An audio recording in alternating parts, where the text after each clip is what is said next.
बिस्मिल्लाहिर्रहमानिर्रहीम, अस्सलाम वालेकुम। प्रोग्राम है शोबी स्पेशल और मैं हूं शकील जाहिद। आज आपको मैं ये बताता चलूं कि पाकिस्तान में ना तो टैलेंट की कमी है, ना ही फनकारों की कमी, ना ही लेजेंड्स की कमी है। हमारे साथ आज लेजेंड्स गुलकार मौजूद हैं पाकिस्तान के, जिन्होंने पाकिस्तान, हमसाया मुल्क, पूरी दुनिया में परफॉर्म किया और अपनी परफॉर्मेंस से, अपनी खूबसूरत आवाज़ से अपने नाम का, अपने अंदाज का और अपनी गुलकारी का सिक्का जमाया। जनाब, बहुत सी फिल्में, सैकड़ों फिल्में, 300-400 फिल्में अगर मैं गिनना शुरू करूं तो तादाद जो है और ज्यादा बढ़ जाएगी।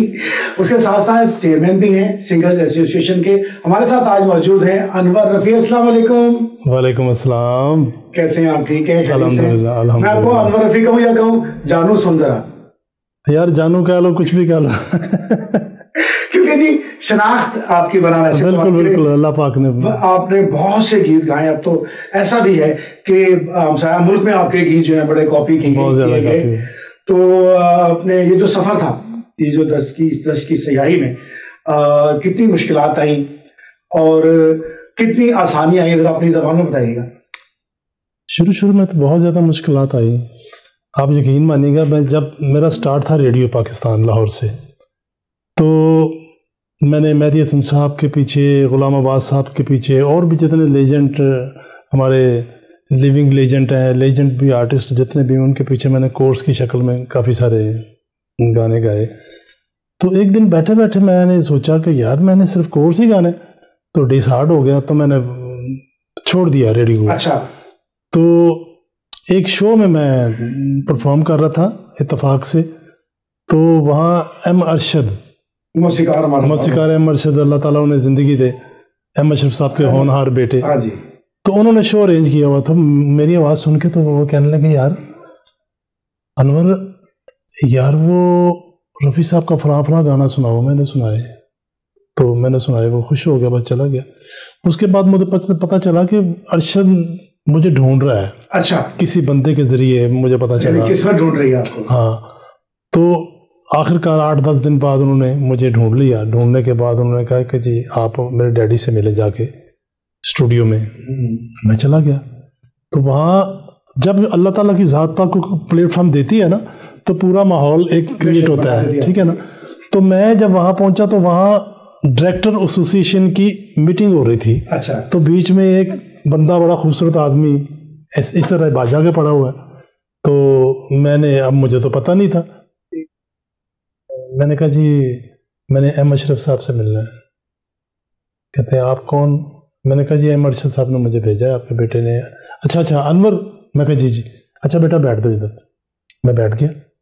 तो अब उनकी बातें हो रही हैं। परवेज मलिक साहब बैठे हैं, नजरुल इस्लाम साहब बैठे हैं, जावेद फाजल साहब बैठे हैं, अरे वाह, बड़े नाम साहब, हसन अस्करी साहब, बड़े नाम, यानी शबाब किरानवी साहब के दोनों बेटे, नजर शबाब, जफर शबाब साहब, वो सारे बैठे। अच्छा, स्टूडियो में गए आप मिलने के लिए? मैं स्टूडियो में मिलने के गया। वो एक कमरा था काफ़ी बड़ा सारा, उसमें बैठे हैं।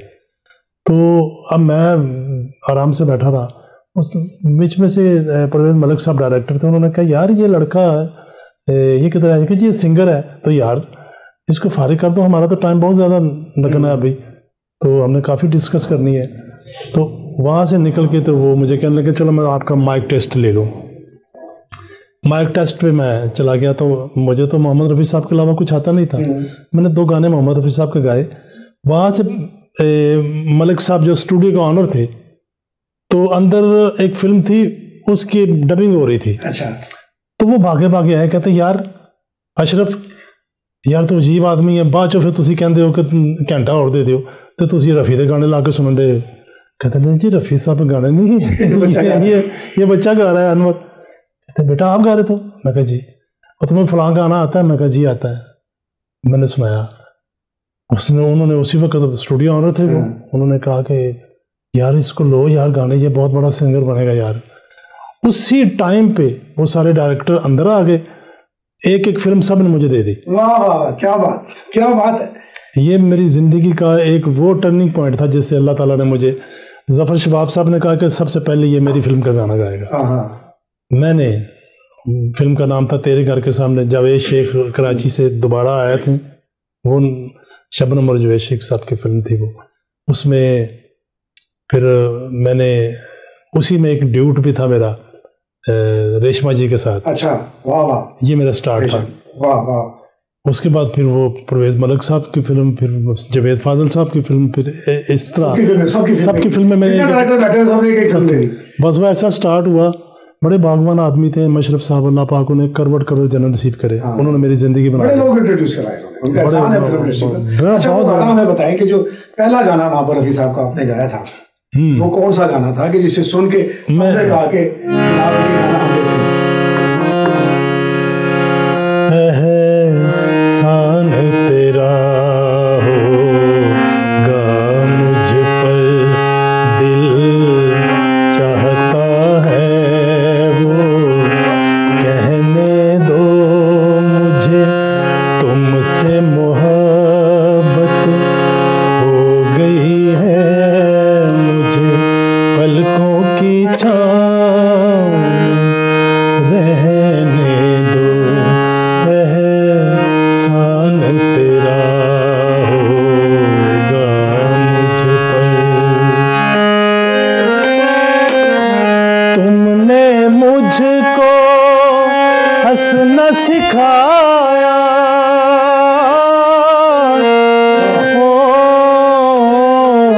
तुमने मुझको हंसना सिखाया, रोने कहोगे रो लेंगे अब, रोने कहोगे रो लेंगे, आंसू का हमारे गम न करो, वो बहते हैं तो बहने दो मुझे, तुमसे मोहब्बत हो गई है मुझे, पलकों की छाँव रहने दो, एहसान तेरा हो। वाह जी वाह, क्या बहुत खूबसूरत। अच्छा, ये आप मुझे तो पता है काफी बातों का, लेकिन हमारे व्यूअर्स को अगर आप अपनी ज़बानी बताएंगे कि एक रंग जमा दिया आपने मोहम्मद रफ़ी मरहूम जी जी का, तो ये कैसे? ये शकील भाई, मैं स्कूल गोइंग था तो मैंने एक आवाज़ सुनी, मेरे कान में पड़ी। उस दौर में बच्चा था तो वो टेलीविज़न वगैरह जो है ना वो तो होता तो था, लेकिन कभी ऐसा नहीं हुआ था कि मैंने वो गाना सुना हो। BBC लंदन में सुना करता था बचपन में, मुझे म्यूज़िक का शौक बहुत था। चूँकि इत्तेफाक से मेरे बड़े भाई अल्लाह पाक उन्हें करवट कर जन्नत नसीब करे फौत हो गए हुए, उनकी वर्कशॉप थी रेडियो टेलीविज़न की जी। तो मैं उनको खाना देने के बहाने दोपहर को वहाँ जाता, तो वहाँ मैं स्पूल होते थे टेप रिकॉर्ड लेके एक साइड में बैठ जाता और म्यूजिक सुनते। तो म्यूजिक सुनना। मैंने अपनी जिंदगी में 10 साल म्यूजिक सुना है। आप यकीन मानो कि उसका स्टार्ट जो है ना वो हुसैन बख्श गुल्लू साहब अल्लाह पाक उनकी जिंदगी दे, याद कर लेता हूँ उल्फत के फसाने कितने, इतनी मुश्किल ये ट्यून है। जाहिर है वो भी बाई बर्थ फनकार है, तो बाई बर्थ है, तो वो जो सारी जगह जो है ना वो गले में उसके हैं, ब्लड पहले से आप उसको सबसे मैं बता रहा हूँ कि जैसे किसी चीज को ट्रैक पे डालें वो खुद ब खुद चल पड़ती है, तो ट्रैक की जरूरत थी। जी बिल्कुल। मैं उस तरफ आ रहा हूँ। मैंने जब वो नगमा सुना ना रेडियो पे, तो मैंने नाम नहीं सुना था किसने गाया। मैंने अपने अब्बू से पूछा, तो मेरे अब्बू के वो माशाल्लाह शागिर्द थे मोहम्मद रफ़ी साहब। तो मैंने अपने अब्बू से पूछा, मैंने कहा अब्बू जी ये किनकी आवाज़ थी? वो ऐसे हुआ जो किसी ने मेरा दिल चीर लिया। अच्छा। वो कहते मोहम्मद रफ़ी बेटा ये। मैंने कहा ठीक है। अब शकील ये इंटरव्यू में जो आपको दे रहा हूँ ना, ये मैं कभी किसी को नहीं दिया। आज मैं आपको इंटरव्यू जो दे रहा हूँ क्योंकि डिटेल में बता रहा हूँ। मेरे बड़े भाई 2 बाहर दुबई में थे उस दौर में। ये मेरे बचपन की बात है। हम कैसेट वगैरह ये जो इंडियन गाने थे ना जो बहुत कम मिलते थे, या मुझे नहीं पता था कि कहाँ से मिलते हैं। तो अपने मेरे बड़े भाई ने कहना कि बेटा मैं तुम्हारे लिए क्या लेके आऊँ। मैंने वो नाम लिख लेने, BBC सुबह 1 घंटा लगता था, तो BBC मैंने लंदन से सुनना, तो फिल्म का नाम सुन लेगा, जो गाना मुझे पसंद है। मैंने अपने भाई से कहना कि ये गाने आपने मुझे लेके आने, बस केसट लेके आने। तो फिर केसट मेरे पास इतना हो गया मोहम्मद रफ़ी साहब के। फिर मैंने तलत महमूद साहब को सुना, मोहम्मद रफ़ी साहब को सुना, मेहदी हसन साहब को सुना, बल्कि तरन्नुम नूरजहान को सुना, जितने भी लेजेंड थे ना आर्टिस्ट, सबको सुना। और उनमें मैंने देखा कि इनकी आवाज़ का टोन क्या जा रहा है, इनका क्या जा रहा है, इनका क्या जा रहा है, वो सारे एक्सप्रेशन, सारी बातें। तो उनमें से मैंने फिर चूज़ किया। मैंने कहा ये मोहम्मद रफ़ी साहब में इनको ही बस मैं। अच्छा, हम आगे भी बात जो यहीं से आगे बढ़ाएंगे, क्योंकि वक्त हो रहा है एक छोटी सी ब्रेक का। लेकिन हम ब्रेक ऐसे नहीं लेते। आपका एक खूबसूरत हम जनाब नगमा सुनेंगे, आपकी एक आइटम जो है हम आपसे सुनेंगे, और उसके बाद हम चले जाएंगे ब्रेक पर, और मिलते हैं एक छोटी सी ब्रेक के बाद।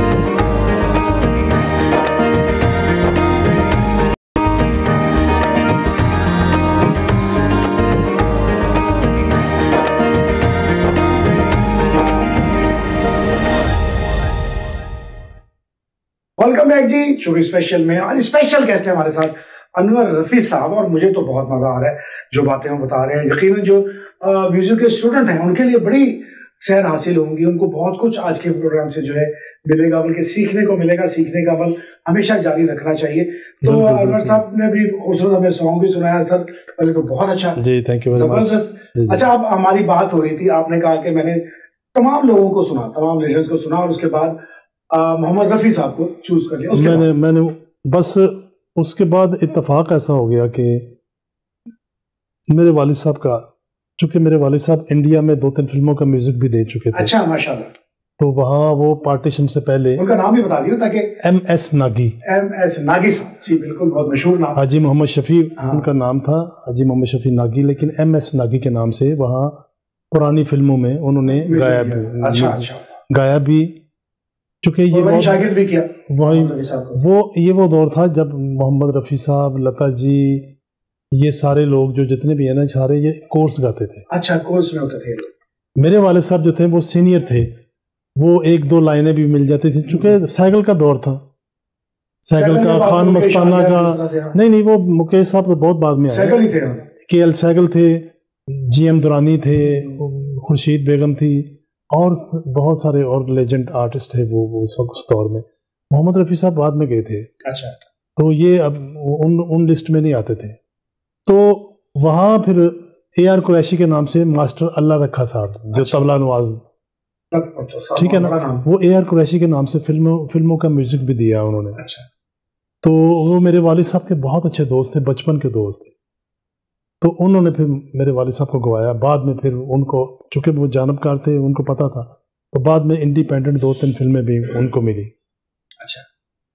तो एक आपको और एक इजाफा करूं कि लता जी इस वक्त अगर मेरा प्रोग्राम देख रही हैं, तो लता जी को उर्दू सिखाने वाले भी मेरे वालिद साहब थे। क्या बात। ये लता जी ने पीछे दिनों दुनिया चैनल पे उन्होंने एक इंटरव्यू दिया, वहां जाके लिया गया वो कामरान शाहिद जो है उन्होंने, तो उन्होंने उनसे कहा कि क्योंकि वो मराठन थी बेसिकली, मराठी बोलते थे, ठीक है ना। तो जब वो फिल्म में आई तो दिलीप साहब ने उनको रिजेक्ट कर दिया कि इनके एक्सेंट जो है ना उर्दू का वो ठीक उर्दू नहीं है। मेरे वालिद साहब वहाँ थे, उन्होंने क्या, वो लता जी अजुर्दा हो गई, मेरे वालिद साहब ने कहा कि आप घबराए नहीं, क्योंकि उन्होंने भी अपनी फिल्म का म्यूजिक जब दिया था उन्होंने लता जी को गवाया था। अच्छा। तो मेरे वालिद साहब ने फिर वो एक कच्ची का कायदा होता है, वो अलग बे पे वो सारा उनको ला के दिया, उनको पढ़ाया। अच्छा। उन्होंने अपने इंटरव्यू में क्या कि मोहम्मद शफी साहब थे, रफ़ी साहब के साथ उन्होंने मुझे वो कायदा ला के दिया था, फिर उन्होंने बताया, तो फिर वो ऐसा गाई लता जी, तो क्या फिर तो ये वो लोग, जैसा कि देखें आर्टिस्ट बजाते खुद कुछ नहीं होता, जो उनके साथ चलने वाले होते हैं ना, अच्छे दोस्त होते हैं, वो फिर अल्लाह ताला की जात पाक जब मेहरबान होती है तो फिर रास्ते उनको मिलते रहते हैं, खुद ही वो बिल्कुल पानी जो अपना रास्ता खुद बिल्कुल ऐसा ही। अच्छा, मोहम्मद रफ़ी साहब से मुलाकात वाला वाक़या मैं सुना है। हाँ, वो मेरे वालिद साहब के साथ में वहाँ गया, तो बम्बई क्या मैं तो मोहम्मद रफ़ी साहब का 2 या 3 दिन बाद कोई लंदन का टूर था। अच्छा। क्योंकि लंदन में उनके बेटे भी वहाँ क़याम पज़ीर थे ना, तो जब वो जाते थे वहीं रहते थे, 5-10 दिन, महीना, ये उनकी ज़ुबानी थी। तो मैं जब वहाँ गया तो उस दौर में रफ़ी साहब को हम मिले, अबू और मैं स्टूडियो में। अच्छा। एक फिल्म आई थी शान, जिसका गाना था यम्मा यम्मा यम्मा यम्मा, वो गाना रिकॉर्ड हो रहा था। अच्छा। और मैं जब वहाँ पहुँचा, गाना रिकॉर्ड होने के बाद फिर रफ़ी साहब का मैं शागिर्द हुआ, बाकायदा वही स्टूडियो में शागिर्द हुआ। और मज़ेदारी की बात पता क्या है कि जब मैं शागिर्द होकर 2 दिन के लिए हम गए थे, वो 2 दिन के बाद रफ़ी साहब ने जाना था, उन्होंने ये वादा लिया अब्बू जी से कि आप दोबारा आएंगे और इसको लेके आएंगे। मुझे कहते हैं यार को गाना तो सुनाओ। मैं पहले तो डरता रहा, नहीं बेटे जी गाना नहीं, जीदार मैं शुरू से था। वो गाना मैंने काफ़ी इंटरव्यूज़ में भी मैंने कहा कि रफ़ी साहब मुझे कहने लगे वो गाना आता है तुम्हें, को पुराना म्यूज़िक याद है? मैंने कहा मुझे आपका म्यूज़िक ही तो सारा याद है और तो याद ही कुछ नहीं है। तो कहने लगे कौन सा गाना? मैं कहा आप बताएं। कहते वो गाना आता है जाएगा जब यहाँ से कुछ भी ना पास होगा, 2 गज का कफन का टुकड़ा तेरा लिबास होगा। ये बंदा वो कह रहा है कि जिसने बेजू बावरा और पता नहीं कौन सी फिल्मों के गाने और उसने डंका बजा दिया पूरी दुनिया में। लेकिन ये गाना सुनना उन्होंने मुझसे सुना और मुझे महसूस हुआ, आज महसूस हो रहा है कि यार वो अंदर से कितना मोमन आदमी था। हाँ, क्या बात। अभी यही बात हम करेंगे कि मोमन की आपने बात की, तो वाकया भी हम बता दें सबको कि जब उनसे उस वक्त के प्राइम मिनिस्टर ने पूछा कि मोहम्मद रफ़ी खुश होकर के भैया आप बताएं क्या मांगते हैं, कुछ जागीर या जो कुछ, उन्होंने कहा कि नहीं मुझे कुछ नहीं चाहिए, सिर्फ मेरे नाम के साथ मोहम्मद लगा। तो कितनी बड़ी सादत की बात थी। मैं अक्सर बात करता हूँ ये भी कि जब उन्होंने मोहम्मद मांगा ना, तो अल्लाह ताला की जात पाक ने खुश होकर कहा कि ये मेरे महबूब को मांग रहा है, जाओ रफ़ी तुम्हें अमर कर दिया। आज 40 साल हो गए हैं मोहम्मद रफ़ी साहब को दुनिया से पर्दा किया, लेकिन आज भी देखो मैं जहाँ भी जाता हूँ लोग कहते हैं अनवर साहब ये तो गाने हो गए आपके, अब हमें मोहम्मद रफ़ी आपके आगे रफ़ी लगा हुआ है वो सुनाए। तो फिर जब मैं शुरू होता हूँ आपको पता ही है, फिर मेरे मौला का पंचतन पाक का करम है मेरे ऊपर। हकी जराइम नहीं रोकती, लेकिन दूल्हा को गिरफ्तार करने के लिए तैयार होती है कि भाई उन्हें पता वहीं से पैसे मिलने हैं। हाँ, कि दूल्हा को फिर वो देके भी उठा के ले जाते हैं और फिर वो सारा जो सिलसिला चले। ऐसा है कि आपका हम एक जो है गीत शामिल करेंगे, आप हमें खूबसूरत एक गीत सुनाएंगे। हमने जाना है एक ब्रेक पर, आपके गीत के साथ ही मिलते हैं एक छोटी सी ब्रेक के बाद।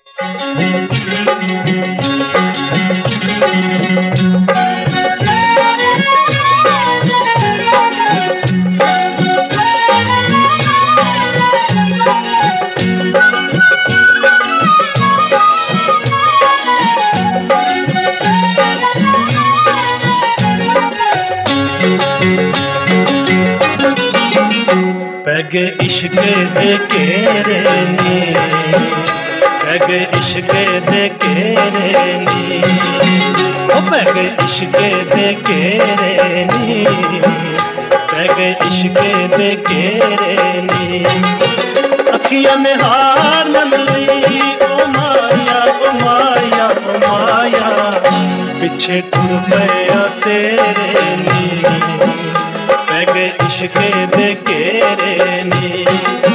भुल साडी माफ करी ओ माया ओ माया ओ माया, असी नौकर आ तेरे नी, पैगे इश्क दे केरे नी।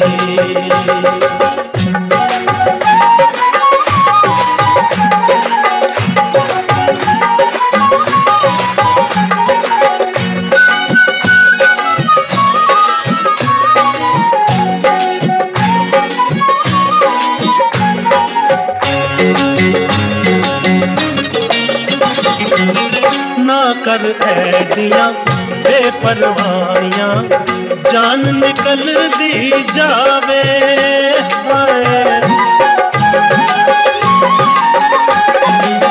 ना कर ऐडियां बेपरवाहियां, जान निकल दी जावे। सुर्ख लबा दे चुपदा जंदरा, बोल भी दिल तड़पावे, प्यार दा सवाल ले ओ माया ओ माया ओ माया।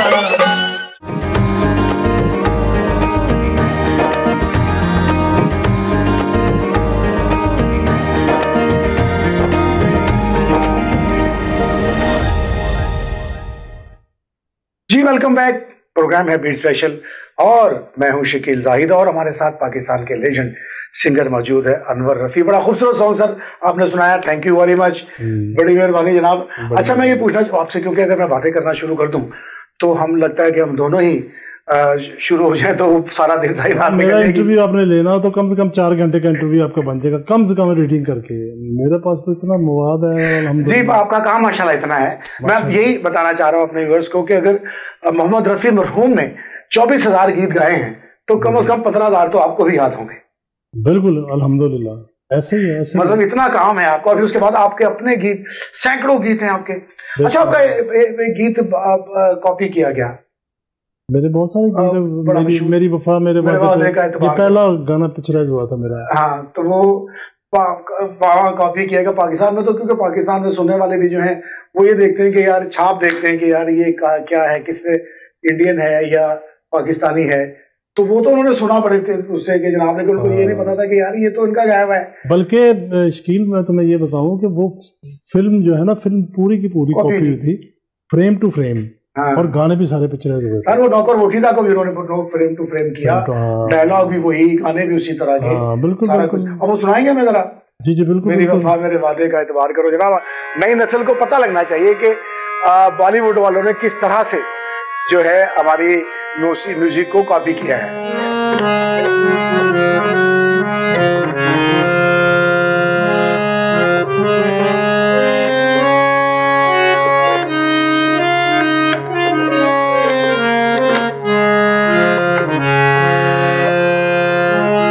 मेरी वफा मेरे वादे पे एतबार करो,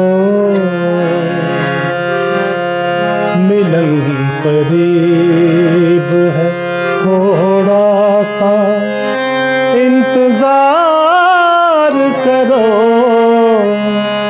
मेरी वफा मेरे वादे पे एतबार करो,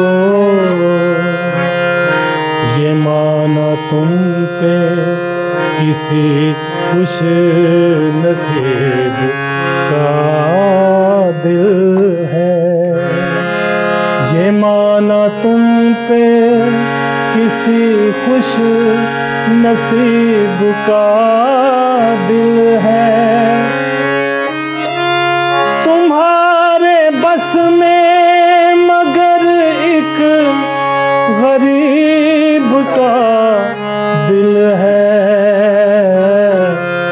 किसी गरीब के दिल को ना बेकरार करो, मिलन करीब है, थोड़ा सा इंतजार करो। मेरी वफा मेरे वादे पे एतबार करो। जनाब, इसके ऊपर बनाया था उन्होंने, मैं सेहरा बांध के आऊंगा। हाँ, वो था, हाँ। मैं सेहरा बांध के आऊंगा, मेरा वादा है, मैं तेरी मांग सजाऊंगा, मेरा वादा है। क्या बात है। देखिए, अच्छा ये बताइए कि हुकूमत से, अब जो मौजूदा हुकूमत है उससे क्या चाहेंगे कि वो कैसे इकदाम करे? क्योंकि हम भी यहाँ आपको बताते चले कि खिलाड़ी हो या फनकार हो, वो दोनों ही दूसरे ममालिक में उस मुल्क के सफीर होते हैं, उस मुल्क की शनाख्त होते हैं। बिल्कुल, शनाख्त को खत्म कर दिया जाएगा, अपने कल्चर को, अपनी सकाफत को प्रमोट करने के बजाय दबा दिया जाएगा, तो हमारी शनाख्त खत्म हो जाएगी। मैं आपकी बात समझ गया हूँ। मैं इमरान खान साहब से फिर दोबारा रिक्वेस्ट कर रहा हूँ कि सारी जिंदगी नस्लें याद रखेंगे इमरान खान साहब को, अगर ये फनकार कॉलोनी बना दें। और जो लेजेंड आर्टिस्ट हैं, लिविंग लेजेंड आर्टिस्ट जो हैं, उनको जॉब देनी चाहिए जैसा कि खिलाड़ी को देते हैं। अभी बैंक ने दे दी, वापडा में दे दी, ताकि उनका जो अखराजात हैं घर के वो बहुत स्कूल के जो बच्चे फीसें उनकी माफ होनी चाहिए। हेल्थ कार्ड जो इन्होंने अनाउंस किया था अभी तक किसी आर्टिस्ट को नहीं मिला। आर्टिस्ट को रिलैक्स करेंगे, आर्टिस्ट अच्छा काम करेगा। जब मैं मिसाल के तौर पर मैं कोई ट्यून बनाता हूँ ना, तो आगे बिजली का बिल आ जाता है, आगे सुई गैस का बिल आ जाता है। तो ये जहन में, ये हमारे म्यूजिक डायरेक्टर थे एक मौसीकार, ये तो ऐसा काम है, तख्लीकी काम है, और तख्लीक कभी भी नहीं हो सकती जब तक आपका माइंड फ्री ना हो। मैं इन शॉर्ट यही कहता हूँ कि माइंड आदमी का जब रिलैक्स होगा ना अपने घर से, तो अच्छी चीज निकल, तो अच्छी चीज हमेशा। जी अच्छा, मैं ये पूछना चाहूंगा कि यही बताना हम चाह रहे हैं कि अगर माइंड रिलैक्स ना हो तो अच्छी आवाज नहीं निकलती, अच्छा गा नहीं सकते, रियाज करने को जी नहीं चाहता। हाँ जी, रियाज करने को जी नहीं चाहता। बाज़ वक्त ऐसा भी होता है कि जहन टेंशन जहन में हो ना, तो रियाज को जी नहीं चाहता। ये काम ऐसा है क्योंकि फुल टाइम जॉब है ये। जी बिल्कुल बिल्कुल। तो ये काम ऐसा है कि आदमी सब तरफ से रिलैक्स हो ना, तो फिर इसका मजा आता है। सुर भी कभी निकलता है, परफॉर्म करने का भी मजा आता है, सुनने का भी मजा आता है, सुनाने का भी मजा आता है। इसलिए मैं ये रिक्वेस्ट करता हूँ कि आर्टिस्टों को थोड़ा सा रिलैक्स करें, जो आपकी नजर में जो आर्टिस्ट हैं, ठीक है। तो सबसे पहले जैसे पहले हुआ था, पिछले दौर में ये हुआ कि ऐसे लोगों को भी फंड दिया जाता था, वो भी मुआवजा लेते थे कि जो माशाल्लाह गाड़ियों में आते थे। और सारा अभी भी कुछ पिछले दिनों ये लोगों ने एतराज किया कि जी जिन लोगों को वज़ीर आला पंजाब ने दिया, तो उस पर काफी मीडिया पर ये बात लेते हुई कि उसमें वो लोग थे कि जो कमा रहे हैं भी, मतलब जिनको जरूरत नहीं थी, और जो बीमार पड़े हैं, जिनको मतलब जरूरत है इस वक्त, उनको कोई पूछने के लिए भी नहीं गया। जरूरी नहीं कार्ड, वो आदमी पहले उसका इंतजार किया जाए आर्टिस्ट को, आर्टिस्ट बीमार हो तो फिर इसको करे। आर्टिस्ट को अगर मरने से पहले ही उनको इनकरेज कर दिया जाए, उनको कुछ दे दिया जाए, तो वो कभी ना मरे। अब मैं अक्सर नाम लेता हूँ, नाम तो नहीं लेना चाहिए, लेकिन एक लेजेंड आर्टिस्ट थे ए नैयर साहब, और आप यकीन मानिएगा मुझे बड़ा सख्त अफसोस के साथ कहना पड़ता है कि वो उनकी जब मौत हुई है ना, मैं बताता हूँ आपको, वो टेंशन में थे। आपको तो पता ही, आप मुझे तो पता है, मैं आखिरी इंटरव्यू मैंने उनका किया था, तो मैं जब छोड़कर आ रहा था उन्हें, तो उन्होंने मुझे बताया था उनके पास दवाई के पैसे नहीं है। वो 3 दिन वो जिस तरह से फौत हुए हैं, तो मुझे ये पता लगा कि उन्होंने दवाई नहीं खाई थी 3 दिन, जो उनकी मेडिसिन रिकमेंड की थी डॉक्टर ने, कि भाई उनके पास पैसे नहीं थे, दवाई कहाँ से लाते। वो घर में ही रहे, खुददार रात लोग थे। फनकार होता भी खुददार है, वो किसी को नहीं कहता, बिल्कुल बिल्कुल, मुझे जाकर किसी को नहीं कहना कि जी मुझे दें। वो तो घर बैठा के भी यार अच्छा कोई बात, क्योंकि वो फनकार है, उसको तो बिल्कुल उसको तो बादशाहती होती है अल्लाह ताला ने। बिल्कुल। तो वो ए नैयर साहब भी इसी तरह से दुनिया से रुखसत हो गए कि उनके पास दवाई के पैसे, और इस तरह के बहुत से लोग हैं, बहुत सी कहानियां हैं, बड़े बड़े चेयरमैन है सिंगर्स एसोसिएशन के, इसलिए आपकी बात भी ऑथेंटिक होगी कि जी आप क्योंकि उन लोगों को रिप्रेजेंट करते हैं, तो कोई ऐसी कमेटी बनाई जाए आपके ख्याल में कि जो ये कहे कि जी बताए कि जी ये आर्टिस्ट है, ये आर्टिस्ट नहीं है, इसको दिया जाना चाहिए। बिल्कुल कमेटी बनी हुई है, लेकिन पता नहीं क्यों नहीं कमेटी में कोई मतलब किसी ऐसे फनकार को रखते जिसको पता हो कौन सा आर्टिस्ट है कौन सा नहीं है। कमेटी में वो लोग हैं जिनको पता ही नहीं बेचारे को, कमेटी निकल आई, चलो जी ऐसे बैठ के अब देखें, ये पता नहीं कौन सी कमेटी थी जिसमें उन्होंने ये डिसाइड किया 5,000 रुपया आर्टिस्ट को दे दें, जितने आर्टिस्ट हैं। तो 5,000 रुपया एक महीने में 5,000 नहीं, जिसने ये रिकमेंड किया आया कि वो 5,000 रुपया महीना ही ले रहा है, या तो वो भी 5,000 महीना ले रही है या ले रहा है, जिसने भी किया। अफसोस होता है।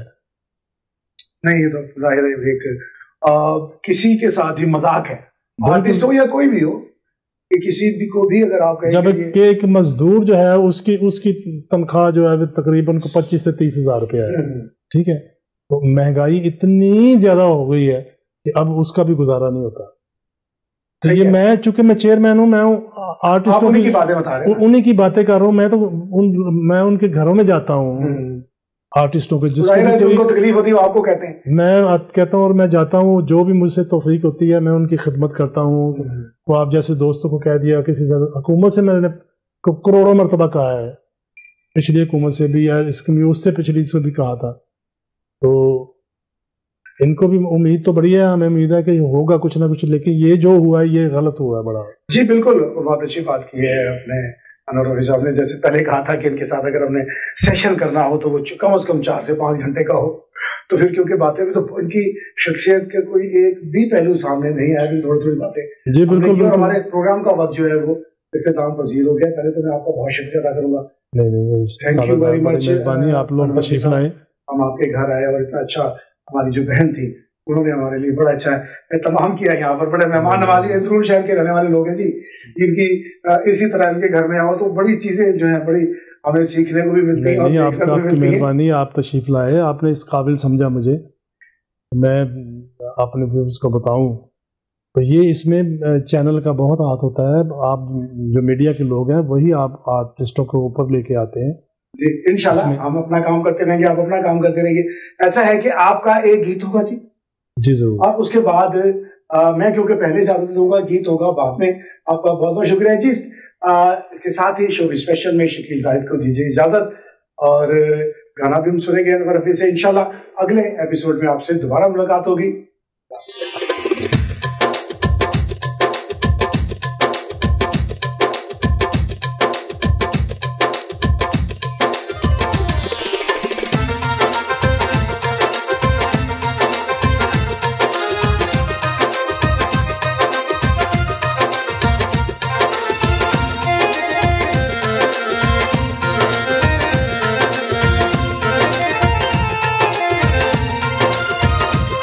छेती बौड़ी वे तबीबा नहीं ता मैं मर गईया, छेती बौड़ी वे तबीबा।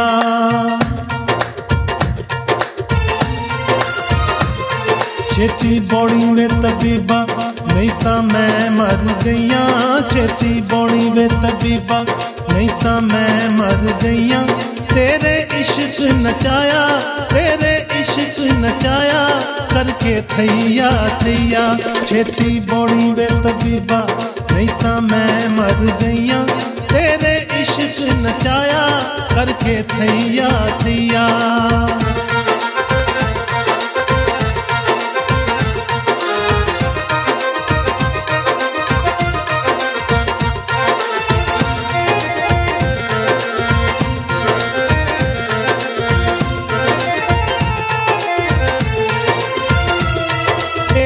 इश्क दे कोलो मैनू हटक न माए, लाहू जांदे ने जेड़े केड़ा मोड़ ले आवे।